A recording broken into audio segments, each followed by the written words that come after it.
আসসালামু আলাইকুম। দুপুর 2টা বেজে 55 আজ সোমবার। বাংলাদেশ বেতার কক্সবাজার স্থানীয় খবরে স্বাগত জানাচ্ছি নাইজিন হুদা প্রমিক। নিম্ন আয়ের মানুষের সুবিধা নিশ্চিত করতে আগামী বুধবার থেকে 64 জেলায় ট্রাক সেলের মাধ্যমে টিসিবির পণ্য বিক্রি শুরু হবে বলে জানিয়েছেন বাণিজ্য উপদেষ্টা শেখ বশির উদ্দিন।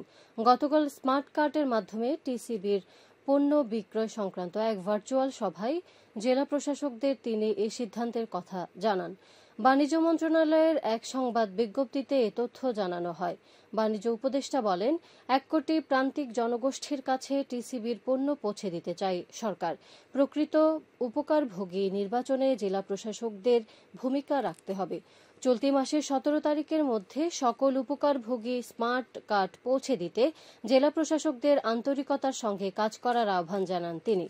রমজানে কেউ যাতে মজুতদারি করতে না পারে সেদিকে লক্ষ্য রাখতে হবে বলে জেলা প্রশাসকদের নির্দেশনা দিয়ে শেখ বশির উদ্দিন বলেন, একই সঙ্গে ভোক্তারা যেন পুরো মাসের বাজার না করে সে বিষয়ে অনুপ্রাণিত করতে হবে। এ সময় বাণিজ্য মন্ত্রণালয়ের সচিব মাহবুবুর রহমান, অতিরিক্ত সচিব রপ্তানি Mohammad Abdur Rahim Khan, trading corporation of Bangladesh TCB chairman brigadier general Mohammad Faisal Azad সহ বিভিন্ন বিভাগের বিভাগীয় কমিশনার ও 64 জেলার জেলা প্রশাসক ভার্চুয়ালি অংশগ্রহণ করেন। কক্সবাজার শহরে দ্রব্যমূল্য মনিটরিং, পরিষ্কার পরিচ্ছন্নতা, জলাবদ্ধ ও যানজট নিরসনে করণীয় বিষয়ে মতবিনিময় সভা অনুষ্ঠিত হয়েছে। আজ দুপুরে কক্সবাজার পৌরসভার সম্মেলন কক্ষে এ সভার আয়োজন করা হয়। এতে প্রধান অতিথি ছিলেন জেলা প্রশাসক মোহাম্মদ সালাউদ্দিন।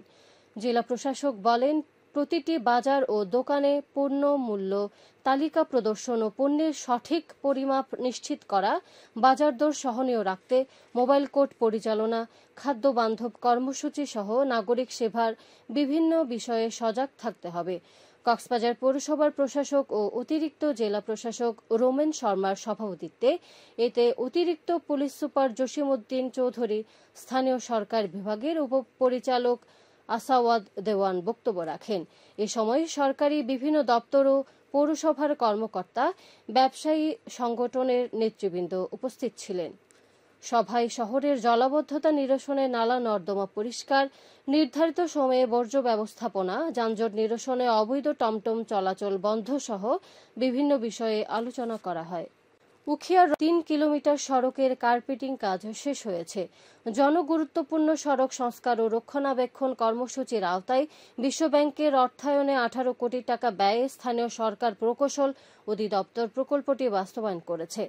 উপজেলা প্রকৌশলী রুকনুজ্জামান খান জানান, এই প্রকল্পে কার্পেটিং, ব্রিজ, কালভার্ট ও গাইড ওয়াল নির্মাণ করা হয়েছে। সড়কটির কাজ শেষ হওয়ায় রত্না পালং ও হলদিয়া পালং ইউনিয়নের 15 গ্রামের 20,000 মানুষের যাতায়াত ও পণ্য পরিবহনের সুযোগ সৃষ্টি হয়েছে বলে জানিয়েছেন জনপ্রতিনিধিরা।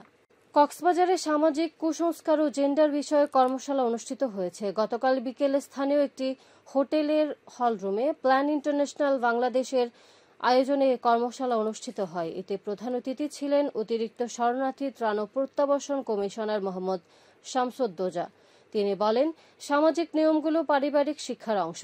পরিবার ও সমাজ থেকে এটি অভ্যস্ততার আসে। কর্মশালার সরকারি কর্মকর্তা, গণমাধ্যম কর্মী, ধর্মীয় নেতৃবৃন্দ, আইনজীবী, শিক্ষক প্রতিনিধি সহ সংশ্লিষ্টরা উপস্থিত ছিলেন। আবহাওয়া। আগামীকাল দুপুর 12টা পর্যন্ত 24 ঘন্টার পূর্বাভাসে বলা হয়েছে, অস্থায়ীভাবে আংশিক মেঘলা আকাশ সহ আবহাওয়া প্রধানত শুষ্ক থাকতে পারে। কক্সবাজার সমুদ্র বন্দরের জন্য কোনো সংকেত নেই। আগামী 24 ঘন্টায় দিন ও রাতের তাপমাত্রা সামান্য হ্রাস পেতে পারে। আজ সূর্যাস্ত যাবে সন্ধ্যা 5:57। আগামীকাল সূর্যোদয় হবে ভোর 6:11। আজকের সর্বনিম্ন তাপমাত্রা ছিল 21 ডিগ্রি সেলসিয়াস এবং সর্বোচ্চ তাপমাত্রা ছিল 29.5 ডিগ্রি সেলসিয়াস। আজ ইফতার শুরু হবে সন্ধ্যা 6টায়। আগামীকাল সাহরের শেষ সময় ভোর 4:53। এখন জানিয়ে দিচ্ছি বাকখালী নদীর মোহনা ও সংলগ্ন এলাকার সামুদ্রিক জোয়ার ভাটার সময়সূচি। আজ জোয়ার শুরু হবে সন্ধ্যা 7:14, চলবে রাত 12:48 পর্যন্ত। ভাটা শুরু হবে রাত 12:48, চলবে আগামীকাল সকাল 7:32 পর্যন্ত। পুনরায় জোয়ার শুরু হবে আগামীকাল সকাল 7:32, চলবে দুপুর 1:20 পর্যন্ত।